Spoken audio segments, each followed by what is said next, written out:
Scooble, talking about first and third base coach for the Boston Red Sox going up the line, stealing some signs there, and the paranoia that surrounds it.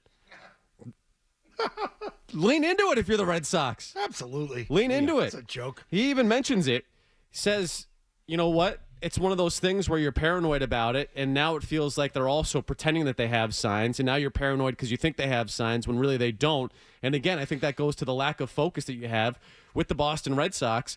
So it is a good thing that not only maybe you are stealing signs, but also you're creating this thing where all of a sudden it's in a pitcher's head where the focus isn't necessarily on the batter. I think it's a huge win for the Boston Red Sox. Crazy story, though, and it's not going away. It's also, now you have context to what happened with Tyler Anderson before Great point, the game. Milliken. He went straight to Jose Flores, who would be there on the first base side, whether he was in the box or not, and I kind of was going back through film just trying to see where some of these guys go, because I remember Brian Butterfield back in the day never was in the box. The dude was up and down the line. He's moving everywhere. Just seeing if it stood out in a way that, looked weird or abnormal to everything else. I wasn't able to find anything in that moment, but the fact that Tyler Anderson went straight to Jose Flores, and Jose Flores is another old school guy, kind of known for picking up on a lot of those things. Seems like this is a spot where they're bending rules a little bit and doing things, but if the league isn't going to enforce it, and a lot of teams aren't, constantly keeping their base coaches in the box, okay, like it's another way you take advantage of situations and,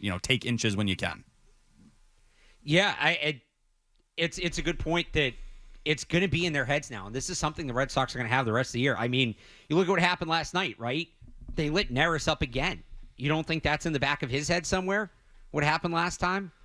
What did the coach say to him again when he was walking off? Like, thanks for the No, it said we didn't even have your signs after he. So it's the same pitcher, same pitcher that balked. That's what it was. Yeah, but intentionally balked to move Story over to third because he was petrified about what was happening with Trevor Story, and then running off the field, the third base coach says, "Thanks for the 90 feet. That's we right. didn't even have your signs." And they lit him up last Which night. I can understand, by the way. Such a troll job if you know that the third base coach and first base coach are stealing signs, for that guy to be the one that runs across the diamond and says that to you on his way out.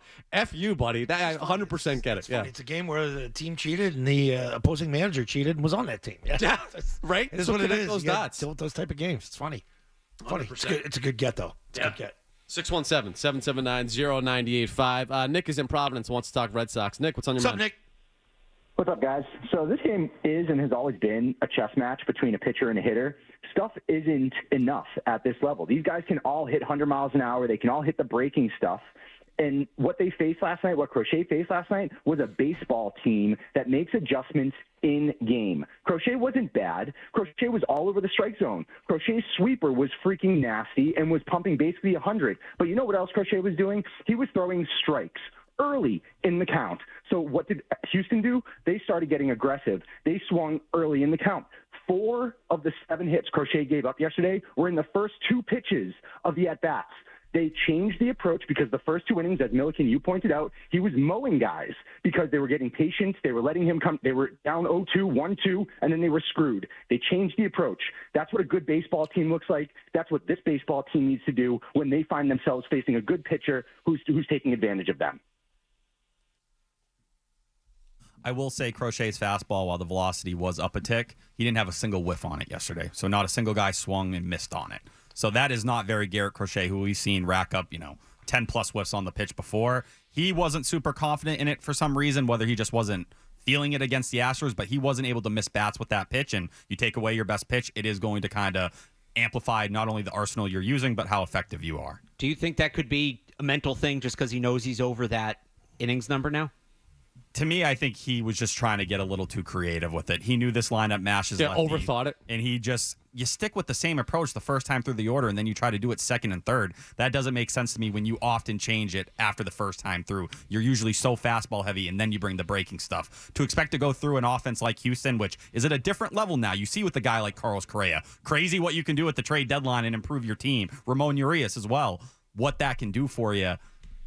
It just felt like, you should have a different approach each time through instead of hoping, what you usually do the second time through was going to last 3 times this time. What did he say after the game? I didn't hear it, but I read it. It was like they worked me to 7 and 8 pitch counts. And yeah, he had trouble putting guys away he knew at at that times. point. And that's where the 4-seamer comes in, where you can't finish the at bat. Yeah. No doubt. All right, I want to go back to the sign stealing stuff because the other thing that came out of the weekend was the use of the iPad, and we saw that on the broadcast where it flashes to it and you're showing it. Trevor Plouffe had this take when it comes to using the iPad in the dugout and AI being involved as well. Take a listen. I don't even like the non-uniform personnel doing it. That's what happens in the big leagues right now. They have guys like just sitting back there looking at videos. It can't be software. I can't say that enough. And I don't know how you combat it. I don't care about this. It's great. Great you have it. If it's done the right way. We have to find some way to not allow like an AI program. You can't just put in video to a software program and have spit out what's going on. I don't think that should be legal. I don't know how you combat that, how you stop that. I'm not saying that's what happened here. I'm just saying that kind of went through my head a little bit because that to me is cheating. But I don't mind if they get something on a guy, you got something on a guy. You're right. It's just to what extent is everything going on. As long as you got it the right way and we're transferring the information properly.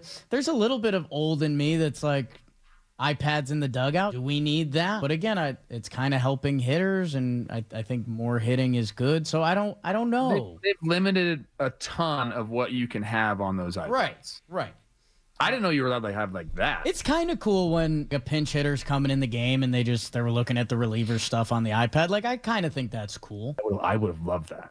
It's pretty simple to regulate. You collect the iPads after the game and you go through the history, or you have the ability to go back and look at that. It shouldn't be AI. It should be in-game feed. Give them the in-game TV feed. I mean, the NFL does it. Not with the in-game feed, but they have their own pictures that they go right to the Microsoft Surface and are going right through what we just looked at on the field. To look at safeties, to look at edge rushers, to look at things, where can we get something here? And there's nothing wrong with that. So if you're giving them the in-game TV feed from behind the pitcher, or you should be able to look at that. You should be able to Google anything, or like they said, put it into an AI and have them spit it out. FAI. You know what I mean? Get rid of it. Have somebody monitor it, but you should be able to go to the iPad and look at an in-game feed. I have no problem with that. The AI stuff in sports is wild in general. The fact that you can throw that in and have something come up where maybe you can find the tendency. After I get duped, I'm done with AI. I'm done. Not great for sports. I almost took the bait on the. What was it yesterday? Who's going to things like this? What's was one of the Beatles? Paul McCartney, right? Yeah, that guy. Yeah. He went in to see supposedly, and it's a big story all over internet. He went in to see Phil Collins, who's in hospice, and played Hey Jude for him, and everybody was in the hospital crying, the nurses, and who makes this stuff up? Like, you people are sick. Do you know what though? You're getting smarter than AI though, because you sniffed that one out. So I refuse to sniff that one out. I'm not even nothing. I'm doing He's nothing. just going to be skeptical about everything. No, serious. Yes. I will not say anything that I will not bring up single thing anything you that I ever see. read on the internet ever. So. No, but we had Adam Silver talking about how they're going to throw all those plays for the Achilles injuries and try to find like see what like comes out in terms of the tendency and what potentially leads to the Achilles injuries and stuff like that. It is crazy the way that they're starting to use this stuff. I'm pro iPad, by the way. I want to see offense. I'm with Plouffe when it comes to that stuff. Anything that makes the game more exciting, I agree. that's iPad and technology, then I'm all for it. Yeah, if you just have two pictures where it's all right when he's throwing fastball, he's look at changing this that glove. way. Yeah, exactly. You don't need AI Fastball for is that. changing that way. If you, like you say, if you figure that out on your own, if the coaches identify it, and they definitely have coaches or somebody that's going through and looking at that, and you just want to show the guy before he goes up, all right, if his elbow's up or if his knee's like this or if his glove's like this, right? That's just baseball. You don't want that to happen as a pitcher. Don't tip your pitches.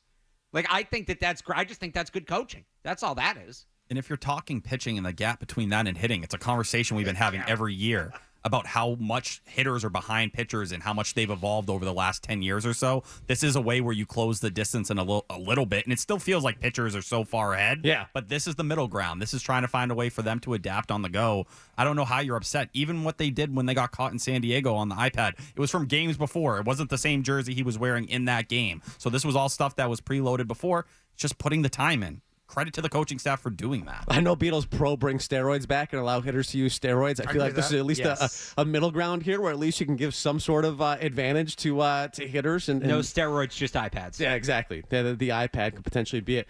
Maybe that's a segment, by the way, T-Bone. Maybe we do like real stories and AI stories with Zoe and see if he can sniff out what's real and what's not. Would you be up for that, Zoe? You think Apparently, you could do that? Elton John was also in the hospital bed. Just an emotional day, man. Spot. Yeah, picture of the three of them crying together. It's really sad.